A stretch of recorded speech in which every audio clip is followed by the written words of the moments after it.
My husband Alex and I bought our first house after saving for 5 years. It was a 3-bedroom ranch with original hardwood floors and this amazing sunroom where I put all my plants. I spent months picking out furniture and paint colors and making everything exactly how I wanted it.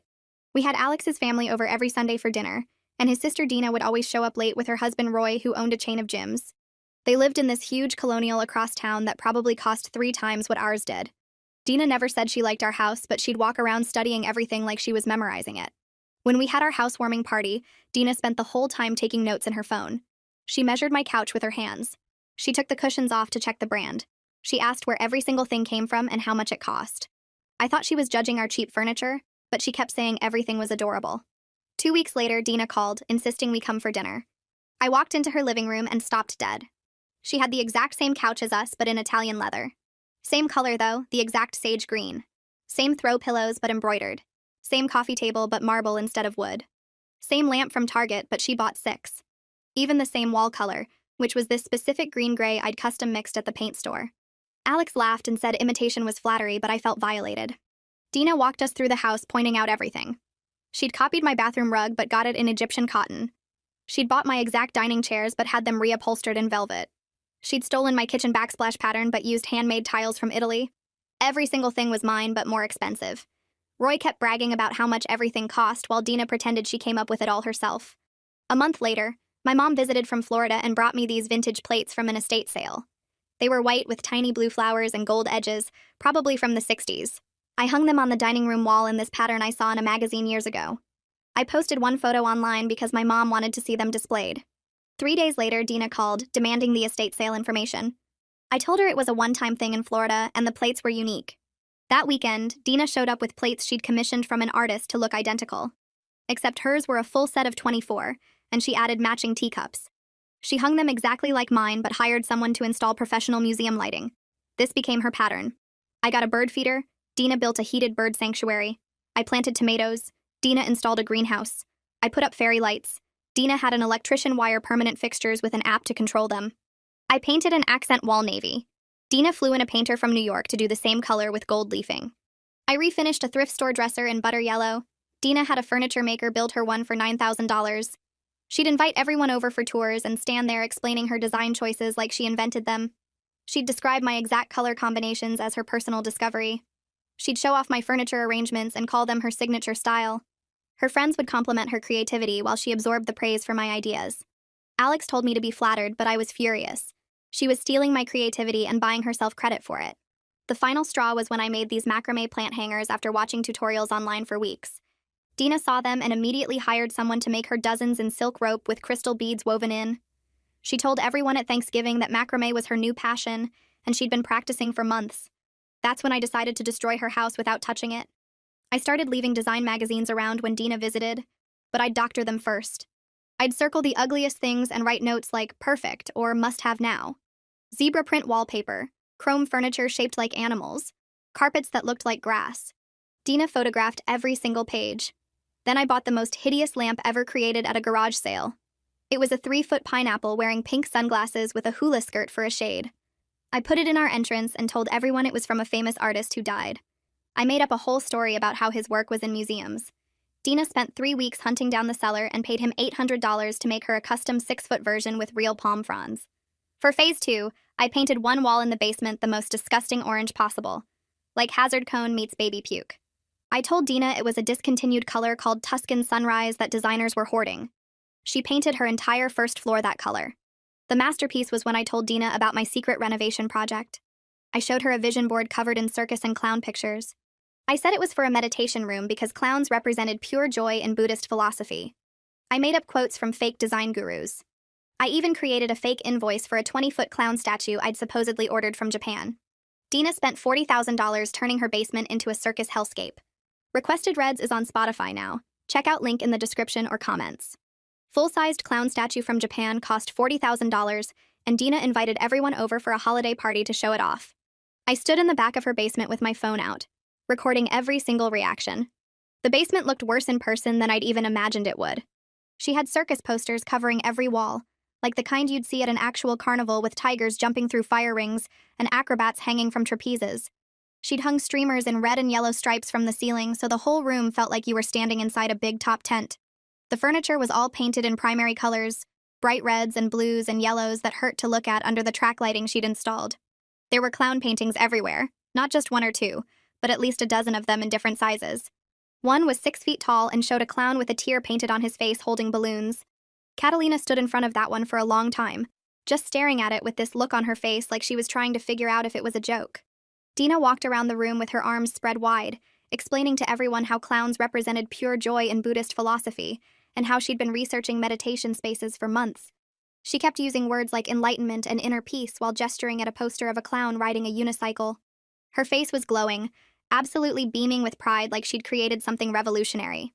I zoomed in on Catalina's expression as Dina explained the spiritual significance of circus imagery. Catalina's mouth was doing this weird thing where it looked like she wanted to smile to be polite but couldn't quite make it happen.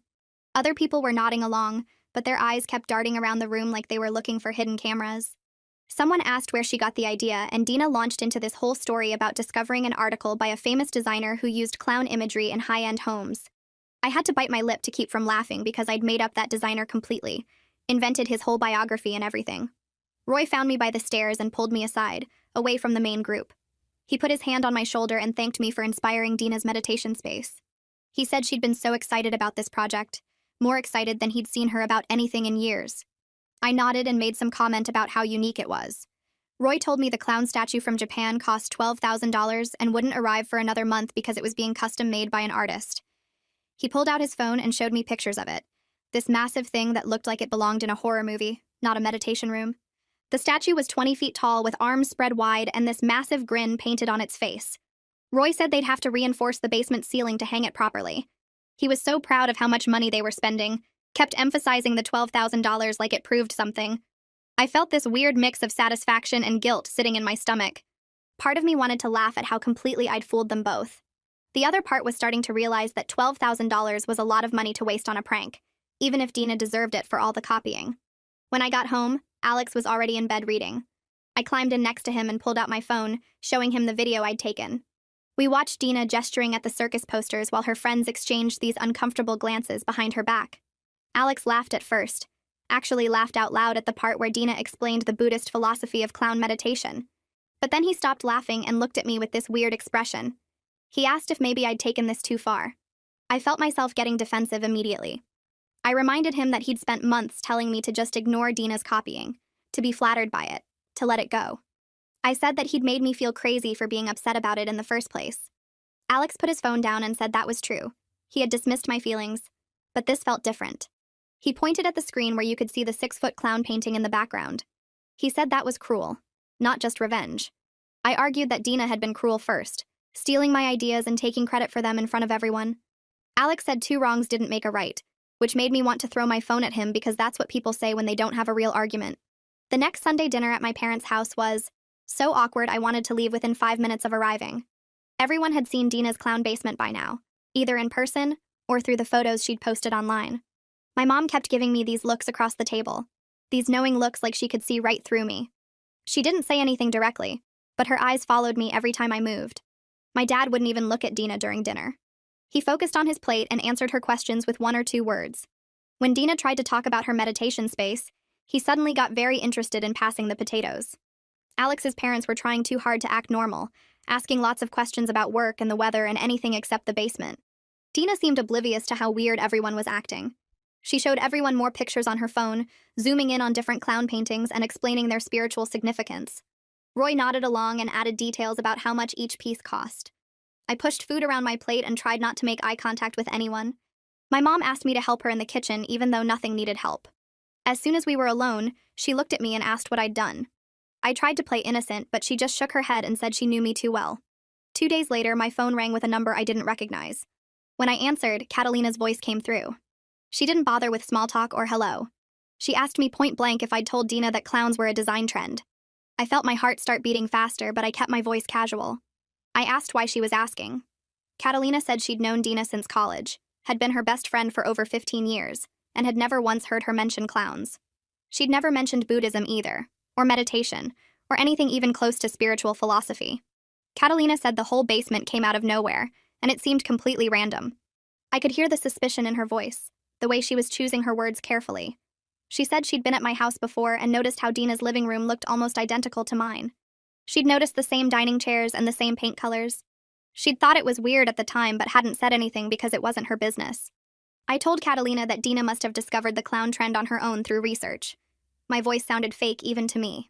Catalina went quiet for a long time. So long I thought maybe the call had dropped. Then she said she'd noticed how similar Dina's house looked to mine. She said it wasn't just one or two things, it was everything.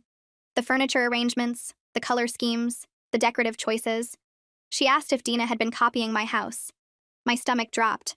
Someone finally saw what had been happening.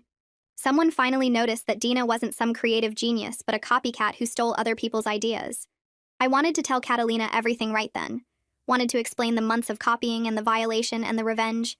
But I couldn't. If I admitted I'd tricked Dina into the clown basement, I'd have to admit I was capable of that level of manipulation. So I said something vague about how Dina and I had similar taste. Catalina made this sound like she didn't believe me at all. She said she was going to talk to Dina about it because something felt really off. 2 weeks passed and winter settled in hard. The light changed, got weaker and grayer, and that's when Dina called me. Her voice sounded desperate. She said the orange paint on her first floor looked even worse in winter light. She called it a contractor mistake, said the painter must have mixed the wrong shade. I bit my tongue to keep from pointing out that she'd picked the color herself after I'd told her it was discontinued and special. She asked for the name of my painter because she needed someone to fix it fast. She couldn't stand looking at the walls anymore. Every morning she woke up and the orange made her feel sick. I told her I'd text her a name. After we hung up, I opened my laptop and searched for painters with terrible reviews. I found one guy who had a 1-star rating and multiple complaints about uneven work and not showing up on time. People said he worked cheap and fast and did sloppy jobs. Perfect. I texted Dina his number. Dina hired him immediately. She called me 3 days later to say he'd start the next morning. A week after that, she called again and she was crying. The painter had made everything worse. He'd painted right over the orange without proper primer and the new color was streaky and uneven. You could see the orange bleeding through in patches. He'd gotten paint on her hardwood floors and hadn't cleaned it up properly. He'd left halfway through the job and wasn't returning her calls. Dina said her house was falling apart and she didn't know what to do. I made sympathetic sounds while feeling absolutely nothing inside except maybe a little bit of satisfaction. She asked if I knew anyone else who could fix it. I said I'd ask around. Alex came home from work that evening and I knew something was wrong by the way he closed the door. He didn't kiss me hello or ask about my day. He just stood in the kitchen and looked at me. He said Dina had called him crying about her house falling apart. The paint was a disaster. The basement looked ridiculous and she was spending thousands of dollars trying to fix everything. Alex asked me directly if I was somehow responsible. I could see in his eyes that he already knew the truth. He'd figured it out. Probably had been figuring it out for weeks. I thought about lying. But what was the point? He already knew. I admitted everything. The magazines with the circled ugly furniture. The pineapple lamp with the made-up artist story. The orange paint that I'd told her was discontinued. The clown room with the fake Buddhist philosophy and the invented design gurus. I even told him about the fake invoice for the 20-foot statue. Alex stared at me the whole time I was talking, and his expression changed from suspicious to shocked, to something I couldn't quite read. When I finished, he was quiet for a long time. Then he said he didn't recognize this version of me. He said the person who would spend months planning elaborate revenge on his sister wasn't someone he knew. Those words hurt more than I expected them to. I wanted him to understand why I'd done it, wanted him to see that Dina had driven me to this point. But looking at his face, I realized he saw me differently now, and I couldn't take that back. I slept on the couch that night because neither of us could stand being in the same bed. Alex didn't try to stop me when I grabbed a pillow and walked out of our bedroom. I lay there staring at the ceiling, thinking about how he'd looked at me like I was someone he didn't know. In the morning, he was already up making coffee when I came into the kitchen. We sat at the table and he started talking before I could. He said we needed to discuss what I'd done to Dina, and why I'd felt the need to hide it from him for months. I told him I'd tried talking to him about the copying back when it started, but he kept brushing me off. He kept saying it was flattery and I should be happy she liked my style. I explained how small and crazy that made me feel. Like my concerns didn't matter because he didn't want to deal with his sister's problems. Alex put his coffee down and rubbed his face with both hands. He admitted he knew Dina was copying me, but he didn't want to get involved in drama between us. He said confronting his sister about it would have meant acknowledging she had issues, and he took the easy way out by pretending it wasn't a big deal. That hurt to hear because it meant he'd seen what was happening and chose to ignore it anyway. Alex said he understood why I was angry, but what I'd done was cruel. He pointed out that Dina spent months copying my house while I spent months planning ways to destroy hers. I argued back that she stole my creativity and took credit for my ideas in front of everyone. She made people think she was this amazing designer when every single thing came from my brain. Alex countered that I deliberately sabotaged her mental state and tricked her into spending $40,000 on a clown basement. He said revenge and copying weren't the same thing, and I'd gone way too far. We went back and forth like that for an hour, both of us getting louder. I kept saying she violated me first, and he kept saying two wrongs don't make a right. Finally, we both just sat there exhausted and out of arguments. My phone rang later that afternoon, and it was my mom. She didn't even say hello, just asked if I was okay because she could tell something was wrong. I started crying right there in the kitchen while Alex watched from the doorway. Mom said I should come to Florida for a few days to get some space from everything. I booked a flight that same night, and Alex drove me to the airport without saying much. On the plane, I kept replaying the fight in my head and wondering if our marriage would survive this. Mom picked me up and took me straight to her porch where she'd already set out wine and glasses. I told her everything from the beginning. How Dina copied my couch and my plates and my paint colors. How she hired people to make expensive versions of everything I created. How Alex dismissed my feelings over and over until I felt invisible. How I'd planned the revenge with the magazines and the lamp and the orange paint and the clown room. Mom listened without interrupting and refilled my wine twice. When I finished talking, Mom was quiet for a minute. Then she said she understood why I was angry because having your creativity stolen is a real violation. But she asked me if the satisfaction of watching Dina suffer was worth what it might cost me. She pointed out that I'd risked my marriage and my relationship with Alex's entire family for revenge. She said revenge always costs more than you expect it to, because you can't control what happens after. You pull one thread, and the whole thing unravels in ways you didn't plan for. I sat there on her porch looking out at the palm trees, and realized she was right. The revenge had felt good in the moment, but now everything was falling apart. I'd hurt Dina worse than she hurt me, and I'd damaged Alex's trust in ways I didn't know how to fix. Mom squeezed my hand and said, "Sometimes we do things we're not proud of when we feel powerless." The question now was what I planned to do about it. I spent 3 days at Mom's house drinking wine and walking on the beach and thinking about what I'd done. The initial rush of satisfaction from watching Dina's house fall apart had faded into something uncomfortable. I felt guilty about how far I'd taken it, but also defensive because she'd started it. I was still angry at Dina for stealing my ideas, but I was also angry at myself for stooping to her level. It was this messy mix of emotions that didn't feel as good as I thought revenge would feel. I kept remembering Dina crying on the phone about her house and feeling sick about it. But then I'd remember her showing off my designs as her own, and the anger would come back. Mom said that's what revenge does. It doesn't actually make you feel better. It just creates more mess that you have to live with. When I flew home, Alex picked me up from the airport and told me he'd been talking to his parents. They wanted to have a family meeting to address everything that had happened. My stomach dropped because a family meeting sounded like my worst nightmare. Sitting in a room with Dina and Roy and Alex's parents while everyone discussed how I'd sabotaged Dina's house. But Alex said avoiding it wouldn't make anything better, and we needed to deal with this as a family. I agreed even though I wanted to run back to Florida and hide at Mom's house forever. We set the meeting for Sunday at his parents' place. The day of the meeting, I changed clothes 3 times because nothing felt right.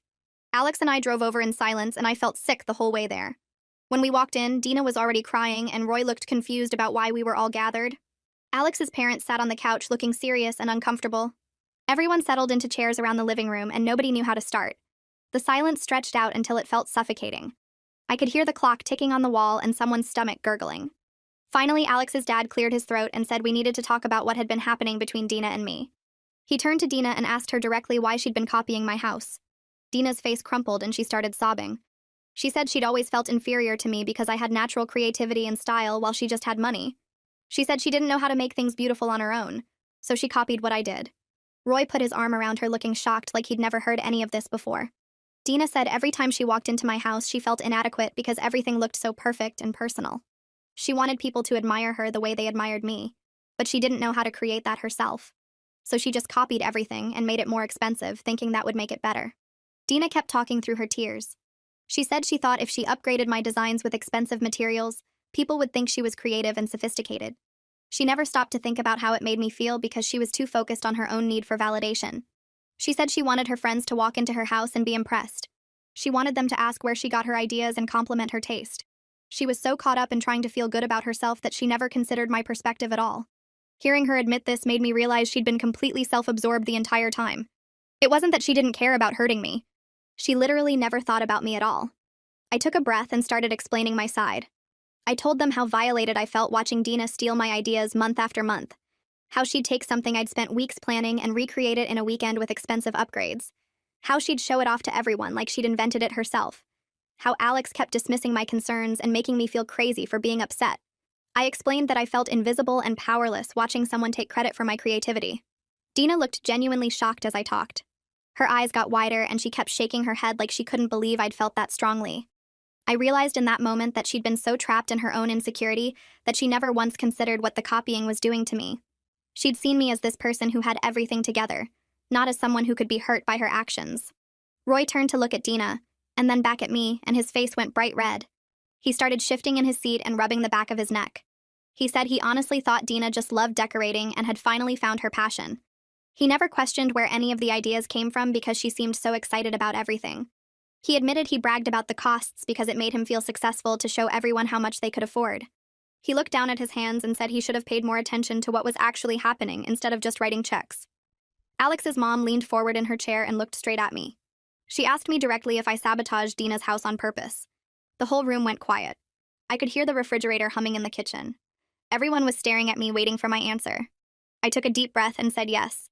I told them about the magazines and the pineapple lamp and the orange paint and the clown room. I explained how I planned everything over months to get revenge for the copying. Alex's parents just sat there processing what I said. His mom's mouth was hanging open slightly. His dad was gripping the armrest of his chair. I could see them realizing I was capable of months of calculated planning to humiliate their daughter. Dina looked like I'd slapped her. Dina's face crumpled and tears started running down her cheeks again. She said she couldn't believe I would do something so mean on purpose. She said I deliberately humiliated her and made her look stupid in front of everyone. She was right.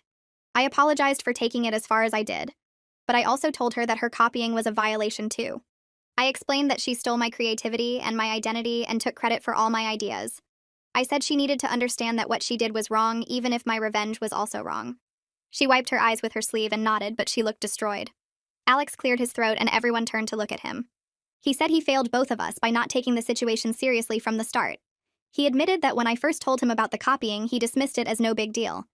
He said if he'd actually listened to me and helped address Dina's behavior early on, neither of us would have ended up doing what we did. He looked at Dina and then at me, and said he was sorry for making both of us feel like we had to handle this alone. His voice cracked a little when he said it. Alex's dad sat forward and put his elbows on his knees. He looked at Dina and said she needed to work on figuring out who she actually is. He said she's been comparing herself to other people her whole life and it's making her miserable. He told her she has so much going for her, but she can't see it because she's too busy looking at what everyone else has. He said he would pay for therapy to help her understand why she feels so bad about herself despite having money and a nice house and people who love her. His voice was gentle but firm. Dina took a shaky breath and said she would go to therapy. She turned to me and apologized for copying everything. She said she was sorry for stealing my ideas and taking credit for them. Her apology sounded real but also incredibly sad. I could see her starting to understand how weird her behavior was, and it was crushing her. She kept saying she didn't realize how bad it had gotten. She looked smaller somehow, like she was shrinking into herself. Roy put his arm around her and she leaned into him. I apologized again, and this time I really meant it. I told Dina I was sorry for the revenge and for deliberately hurting her. I said I could see now how much damage I caused and it went way too far. I still thought her copying was wrong, but I recognized that my response was mean and out of proportion. I said I should have just talked to her directly instead of planning this whole elaborate scheme. She nodded and wiped her eyes again. The room felt heavy with all the things we'd done to each other. Roy spoke up and said he was sorry too. He apologized for enabling Dina by funding everything without asking questions. He admitted he liked showing off their expensive house to people. He said he didn't care where the ideas came from as long as their friends were impressed. He realized now that he made everything worse by just throwing money at whatever Dina wanted. He said he should have noticed something was wrong and helped her work through it instead of just buying more stuff. Alex's mom suggested we needed clear boundaries going forward. We all agreed that Dina wouldn't copy my designs anymore and I wouldn't sabotage her house. Dina said she would work with a professional interior designer to develop her own style. I promised to stop leaving fake design magazines around when she visited. We talked about how we could rebuild trust and have a healthier relationship. It felt like we were all trying to figure out how to move past this mess we'd created. The conversation was awkward but necessary. Dina suddenly remembered the clown statue and her face went pale. She said the $12,000 statue from Japan was still coming in about a month. She looked at me and asked if I would help her figure out what to actually do with her basement. I was surprised she wanted my help after everything, but I could see it was her way of trying to start over and maybe learn to develop her own taste. I agreed to help her. It felt like a chance to do something constructive instead of destructive for once. Our first meeting happened 3 days later at a coffee shop near her house. Dina showed up with a huge binder full of magazine clippings and Pinterest screenshots, all of them showing my style copied back at me. She set the binder on the table between us and opened it to a page covered in neutral beiges and grays. I could feel my jaw getting tight just looking at it. She asked where we should start with the basement, and I told her we needed to figure out what she actually liked first, not what she thought looked good. She looked confused and flipped through more pages of the binder, all showing variations of my aesthetic. I closed the binder and asked her what her favorite color was, without thinking about what anyone else would say. She stared at me for a long moment and then said purple, but like a deep jewel tone purple, almost like an amethyst. I watched her face change as she said it, like she was admitting something embarrassing. She added that she also loved bright teal and coral and gold, then stopped herself and said those colors probably wouldn't work together. I told her they absolutely would work together if we did it right. She looked doubtful, but also a little excited. We spent the next hour going through design magazines, and I watched her gravitating toward the boldest, most colorful rooms while apologizing for liking them. Every time she pointed at something vibrant, she would say it was too much or too loud or too childish. I started understanding that she had been trained to think her natural taste was wrong somehow. She told me Roy always said their house should look expensive and sophisticated, which apparently meant neutral and boring. I asked her what she would do if money and other people's opinions didn't matter at all. She got quiet, and then started describing this maximalist dream space with jewel tones and patterns and collections of weird, interesting objects displayed everywhere. Her whole face lit up as she talked. It was completely different from anything in my house, and I felt relieved and also kind of sad for her. Our second meeting was at a furniture store where I made her point at things she liked without explaining or justifying her choices. She kept trying to talk herself out of her picks, but I wouldn't let her. She chose a velvet sofa in sapphire blue, chairs with bright geometric patterns, a coffee table with gold legs. Everything she selected was bold and interesting and nothing like the neutral copies filling her house. She looked nervous the whole time, like she was doing something wrong. When we left, she thanked me for not judging her taste, and I realized she had been expecting me to tell her she was wrong about what she liked. The third meeting happened at her house where we measured the basement and talked about layout. She wanted to knock down a wall to make the space more open, but was worried Roy would think it was a waste of money. I told her it was her house too, and she should make it how she wanted it. She looked at me like I had said something revolutionary. We started sketching out ideas, and she got more confident with each suggestion. She wanted a gallery wall with dozens of frames in different sizes and colors. She wanted open shelving to display her collection of vintage teacups that she had been hiding in boxes because Roy thought they looked cluttered. She wanted a reading nook with a hanging chair and bright cushions. Everything she described was joyful and personal and completely her own vision. I found myself getting excited about her project in a way I never expected. Watching her discover her own taste felt better than any revenge had felt. Alex and I went to our first therapy appointment on a Tuesday evening after I spent the whole day feeling sick with worry about it. The therapist's office was in this old house converted into professional spaces, and the waiting room smelled like lavender. Alex held my hand while we waited, and I could feel how nervous he was too. The therapist was younger than I expected, maybe late 30s, and she had us sit on opposite ends of a couch, which felt symbolic. She asked us why we were there, and Alex looked at me, so I started explaining about Dina's copying and my revenge and the family meeting. It took almost 20 minutes to get through the whole story, and by the end the therapist was taking notes pretty fast. She asked Alex how he felt about everything, and he said he felt guilty for not supporting me better at the beginning. He admitted he had minimized my feelings because dealing with his sister's issues seemed too hard. The therapist asked why it seemed too hard, and Alex got quiet. He eventually said his family had always treated Dina like she was fragile, and he had learned to just go along with whatever kept the peace. She asked him if keeping the peace was more important than supporting his wife, and he said no, but his actions had suggested otherwise. That hit him hard, and I could see him processing it. Then she turned to me and asked if I felt satisfied with my revenge now that time had passed. I told her the truth, that it had felt good initially, but now mostly felt complicated and kind of hollow.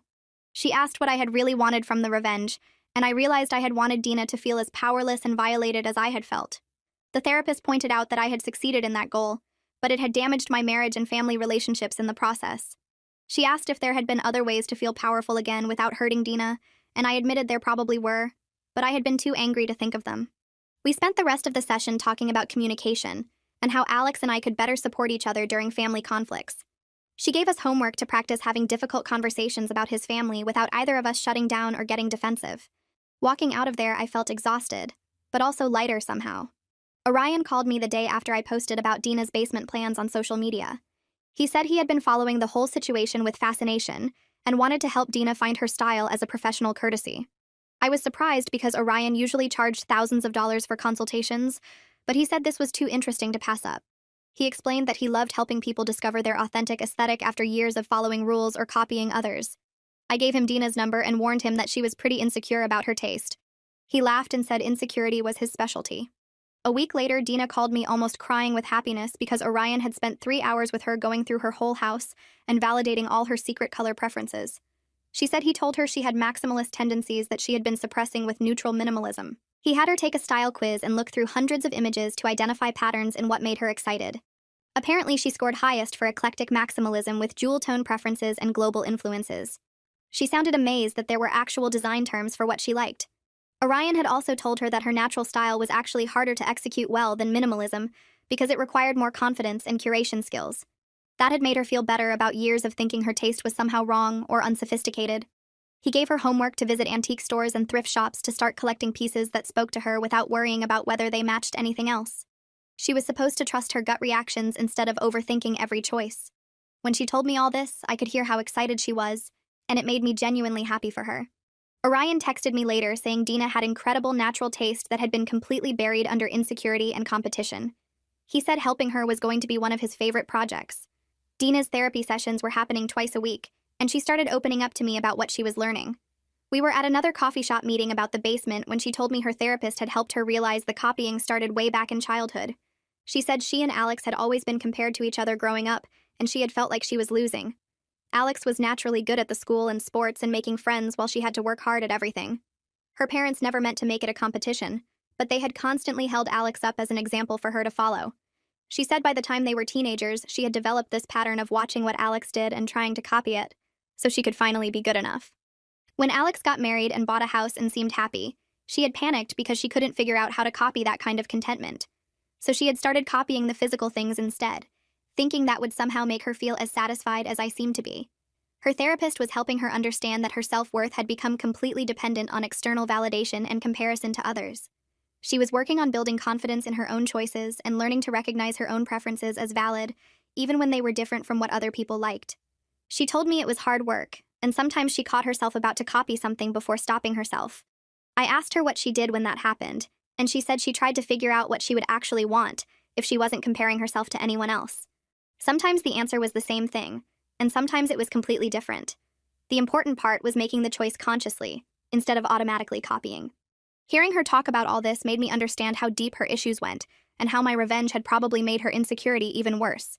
I felt guilty about that, but also relieved that she was finally getting help. Roy showed up at our house one Saturday morning and asked to talk to Alex alone. They went out to the backyard and I watched them through the kitchen window for almost an hour. I couldn't hear what they were saying, but I could see Roy's body language shift from defensive to something more vulnerable. When they came back inside, Roy looked tired but also different somehow. Alex told me later that Roy had admitted he had been using money to solve problems instead of actually dealing with them. Every time Dina wanted something expensive, Roy had just paid for it without asking why she wanted it, or whether it would actually make her happy. He said constantly upgrading everything Dina copied had made him feel successful and powerful, but it was hollow because nothing was genuinely theirs. He had been showing off their expensive house to his gym clients and business partners, like it proved something about his worth. Alex said Roy was starting to realize that he had enabled Dina's copying because it gave him an excuse to spend money and feel important. Without the competition with me, Roy didn't know what their house should look like or what Dina actually wanted. He was scared that if they built something genuine together, it might not be impressive enough to show off. Alex had told him that was exactly the problem, and maybe they needed to stop performing their life for other people. Roy had agreed but said he didn't know how to stop after years of making everything about status and appearances. Alex suggested Roy talk to someone too, and Roy had actually agreed. Hearing all this made me see Roy differently. I had thought he was just carelessly throwing money around, but he had his own issues with self-worth and validation. My mom flew in for a week and I picked her up from the airport on a Wednesday. She had been getting updates from me about everything that happened, but she wanted to see how things were going in person. The first thing she said when she got in the car was that I looked less stressed than the last time she visited. I told her about the therapy and the basement project with Dina, and how things were slowly getting better. She smiled and said she was proud of me for helping Dina instead of staying angry. We stopped at Dina's house on the way home because Dina had asked to meet my mom. I was nervous about it, but Dina greeted us warmly and showed my mom the basement progress. The clown stuff was all gone and the walls were painted this gorgeous deep purple. Dina had found an amazing vintage rug in coral and gold that tied the whole color scheme together. My mom complimented everything, and Dina actually accepted the compliments instead of deflecting them. Then Dina asked if my mom had time to talk privately, and my mom said yes. They went into the kitchen, and I stayed in the basement looking at paint samples. I could hear their voices, but not their words. They were in there for almost 45 minutes. When they came out, my mom was holding Dina's hand, and Dina's eyes were red from crying, but she was smiling. On the drive home, my mom told me she had shared her own stories about feeling inadequate as a young wife and mother. She said when she married my dad, she had felt like she was competing with his successful career and interesting life. She had tried to make herself into what she thought a good wife should be instead of figuring out who she actually was. It had taken her years to develop confidence in her own identity and stop comparing herself to other women. She had told Dina that the comparison trap was something a lot of women struggled with, and Dina wasn't alone or broken. My mom said Dina had cried with relief at hearing that. I felt grateful that my mom had been willing to be vulnerable with Dina like that. Catalina called me out of nowhere on a Sunday afternoon and asked if we could meet for coffee. We had never hung out one-on-one before, so I was curious. She picked a place halfway between our houses and was already there when I arrived. She ordered us both lattes and then said she needed to tell me something. She explained that she had been relieved when the copying stopped because watching it had made her really uncomfortable. She said she had tried to hint to Dina that copying my house was weird, but Dina had gotten so defensive that Catalina couldn't get through to her. Every time Catalina suggested Dina develop her own style, Dina had acted like Catalina was attacking her. Eventually, Catalina had stopped trying because it was damaging their friendship. She said she had felt guilty for not pushing harder, but she also hadn't known what else to do. I told her I didn't blame her because Dina clearly hadn't been ready to hear it. Catalina said she was glad everything had come out in the open, even though the way it happened was messy.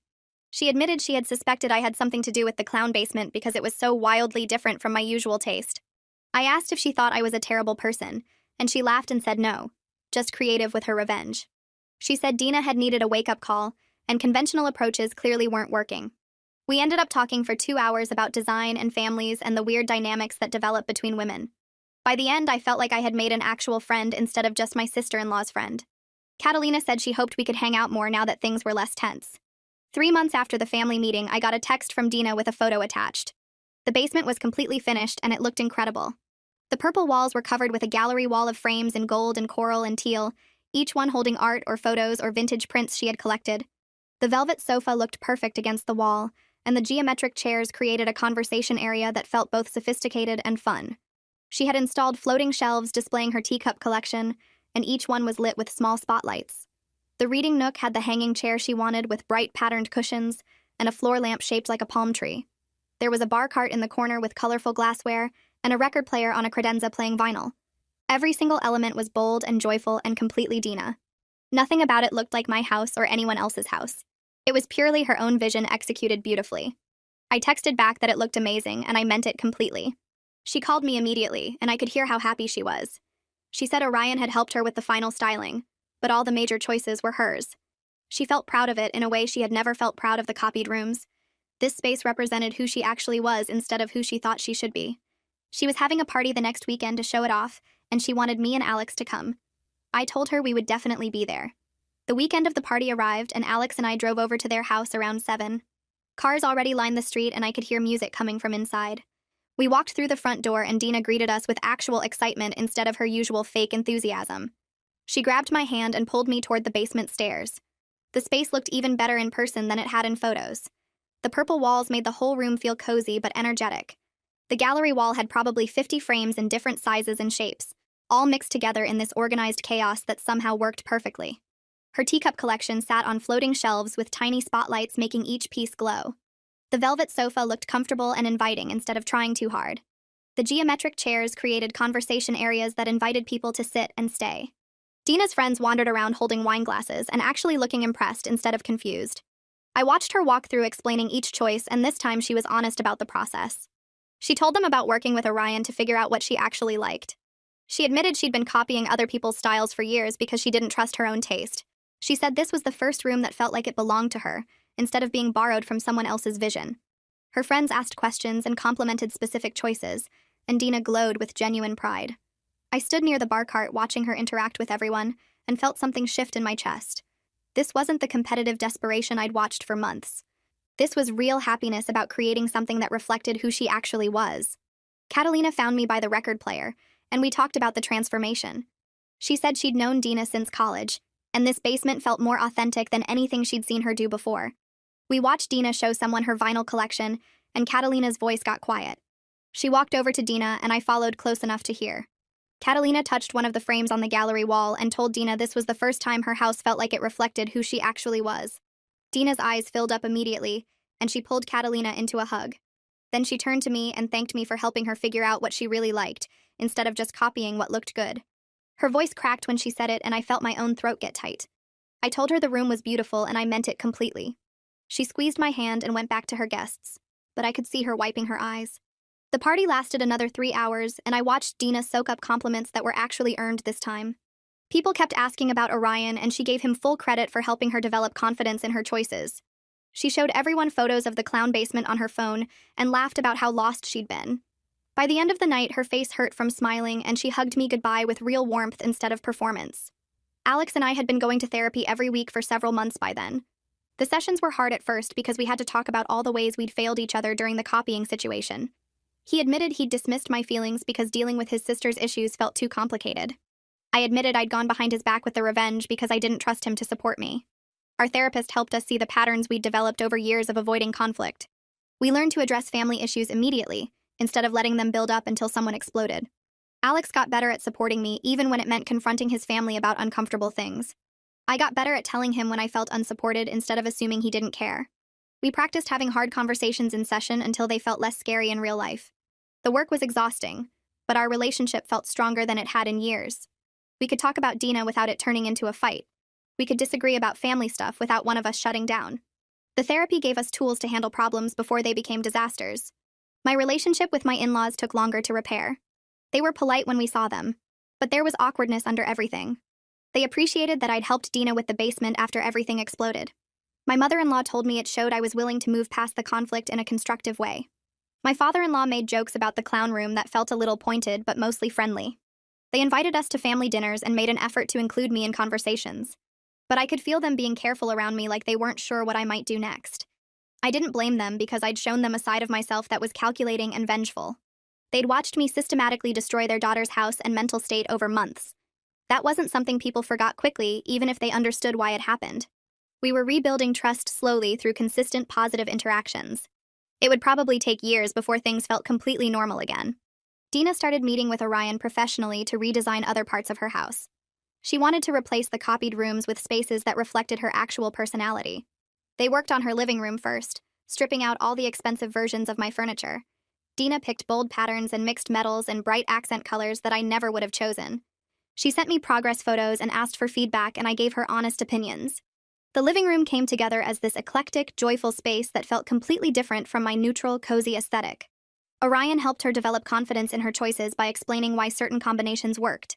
Dina learned about color theory and scale and how to mix patterns without making things look chaotic. She got excited about finally having a home that reflected her personality instead of being an expensive copy of someone else's taste.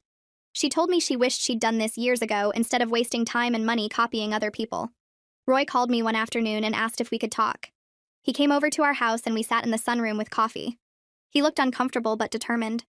He admitted he'd been threatened by my creativity because Dina was always comparing herself to me. He said every time she copied something from my house, she'd talk about how naturally style came to me while she had to work at it. He felt like he couldn't compete with that, so he just threw money at whatever she wanted. He'd thought buying expensive versions would make her feel better about herself, but it just made the problem worse. He was working on supporting her actual interests instead of just funding her copying. He'd started asking her why she liked things instead of just paying for them. He was learning to recognize when she was choosing something because she genuinely loved it, versus when she was copying someone else. He apologized for his part in enabling her behavior, and for all the bragging about costs. He said he'd been showing off because it made him feel successful, but he understood now how obnoxious it was. I started a design blog to share my ideas publicly. It felt like reclaiming my creativity in a positive way, instead of hiding it because someone might copy. I posted photos of my house and explained my design process and shared tips for decorating on a budget. The blog grew slowly but steadily, and I loved connecting with people who appreciated my aesthetic. Dina was one of my first followers and commented supportively on my posts. She'd write things about how she loved my style even though it was different from hers now. She'd share my posts with her friends and recommend my blog to people asking for design advice. Seeing her support my creativity publicly felt like real progress. It showed she'd moved past the competition and could celebrate my work without feeling threatened. The blog became this space where I could express my ideas without worrying about someone stealing them and claiming credit. Alex's parents invited us to Sunday dinner a few weeks later. We sat around their dining table with Dina and Roy, and his parents made a point of complimenting both houses. His mom said my house had this warm, welcoming feeling that made everyone comfortable. His dad said Dina's new basement was bold and exciting and showed real personality. They emphasized how both styles were beautiful in completely different ways. It was their way of acknowledging that there was room for both of us to have our own aesthetics. They didn't have to choose between us or declare one house better than the other. The conversation felt forced at first, but gradually relaxed into something more natural. We talked about Dina's progress with Orion and my blog and Alex's work. By dessert, it almost felt like old Sunday dinners before everything got complicated. Dina asked if she could talk to me privately after dinner. We went out to her parents' back porch and sat on the steps. She told me therapy had helped her realize she was trying to become me because she didn't know who she was. She said she'd spent her whole life comparing herself to other people and feeling inadequate. Copying my house had been the most obvious example, but it was part of a bigger pattern. She was grateful that my revenge, as painful as it was, forced her to confront her issues instead of continuing to hide behind copied designs. She said the clown basement had been so humiliating that she couldn't ignore her problems anymore. She'd had to face why she was willing to spend $40,000 on something she didn't even like just because she thought I liked it.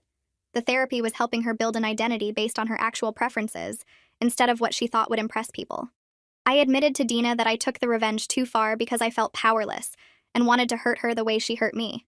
I told her I could have confronted her directly, or talked to Alex's parents, or just stopped inviting her over. Instead, I chose the most hurtful option, because I wanted her to suffer. I said I wasn't proud of spending months plotting her humiliation even though I understood why I did it. We were both learning that there were better ways to handle the situation, but we couldn't change the past. We could only move forward differently by being honest about our feelings and respecting each other's boundaries.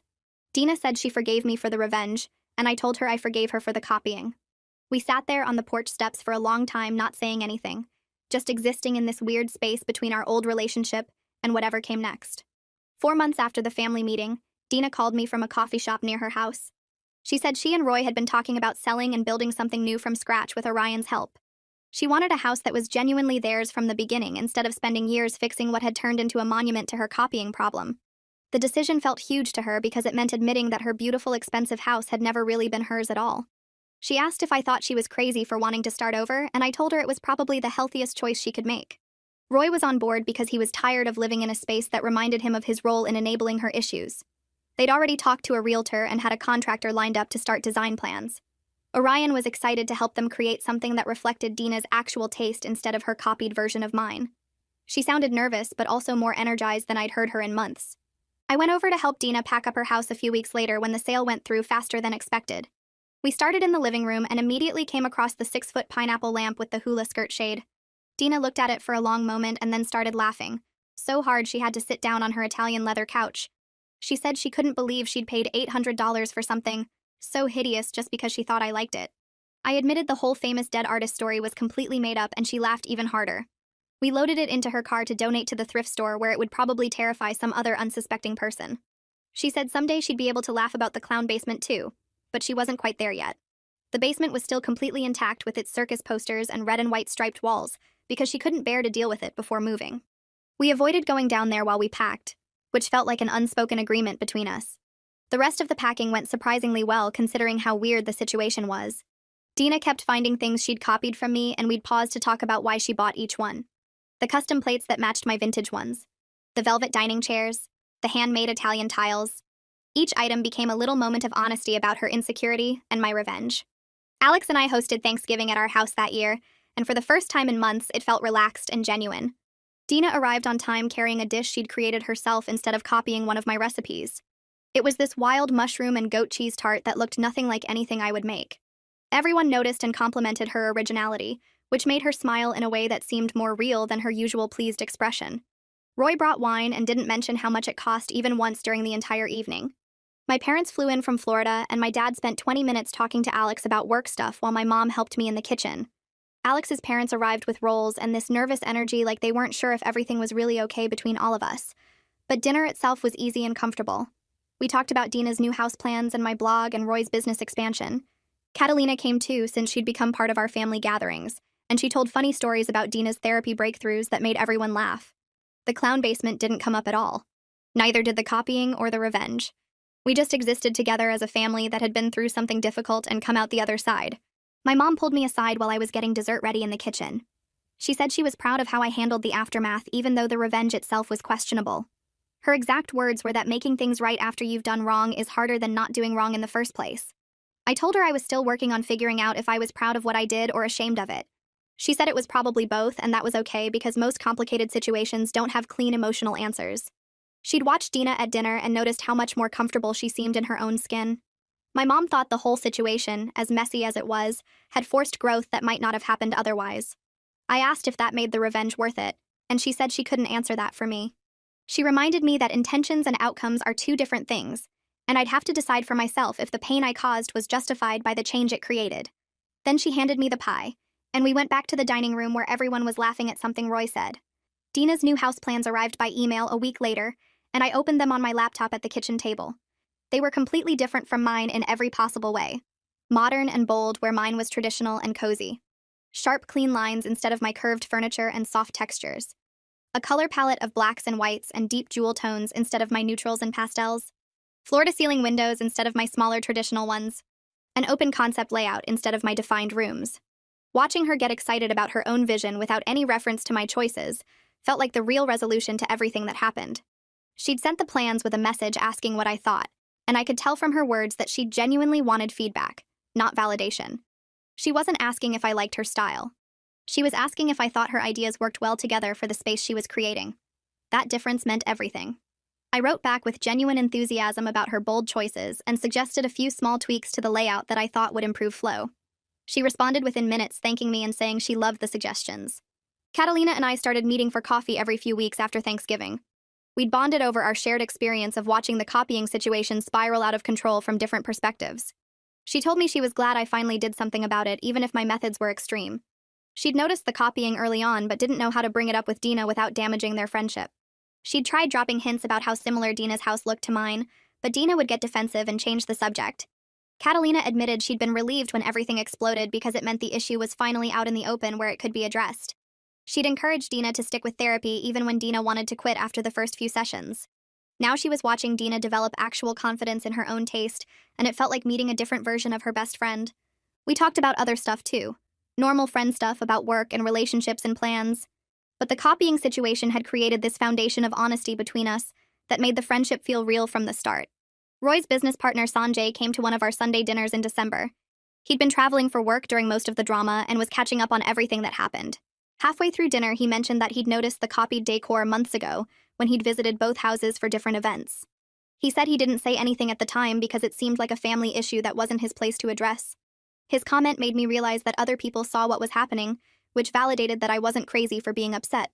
Alex's dad asked Sanjay what he'd thought when he noticed the similarities, and Sanjay said honestly it had made him uncomfortable. He'd wondered if Dina was okay because the copying seemed obsessive in a way that suggested something deeper was wrong.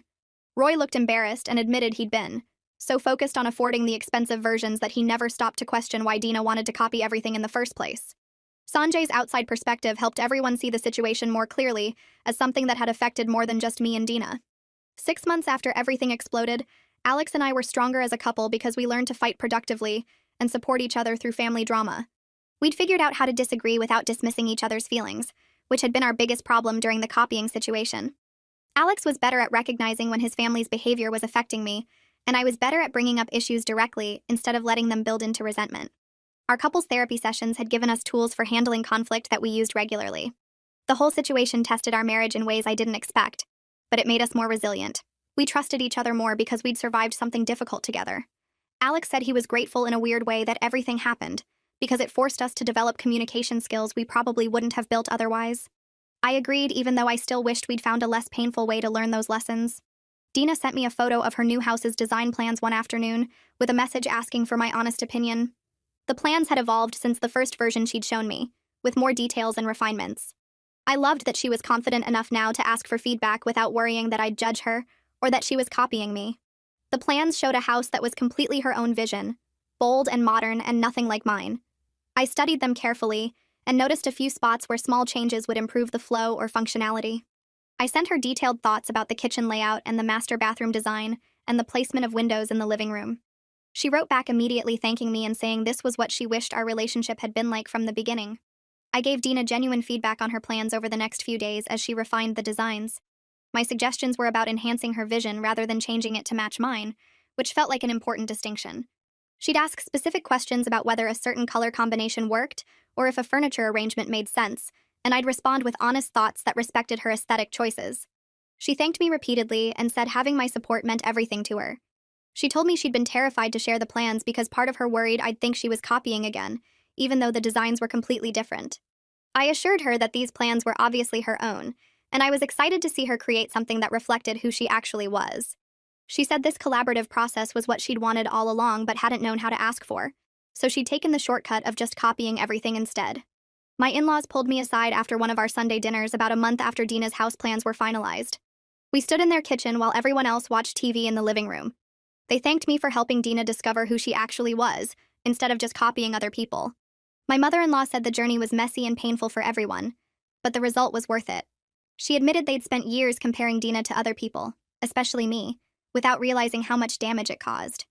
My father-in-law said they'd always praised my creativity and style in front of Dina, which made her feel like she could never measure up. They'd created the insecurity that drove all the copying behavior.